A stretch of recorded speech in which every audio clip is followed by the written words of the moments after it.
find it really annoying when you get a lot of data in your tab and you scroll up and down and you can't see the headers row. You can actually lock it in place so that it stays there whenever you scroll down. To do that, you just go up to View and then click on Freeze. In this particular case, I just want the first row to be frozen. You can also do the same with columns. That puts in this gray line, and now when I scroll up and down, my header row stays where it is.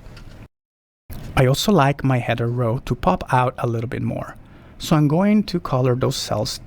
To do that, I'm going to highlight them all, and then up here at the fill color option, I'm going to select the color. You can bold it, you can change the size of the font, and you can also change the kind of font.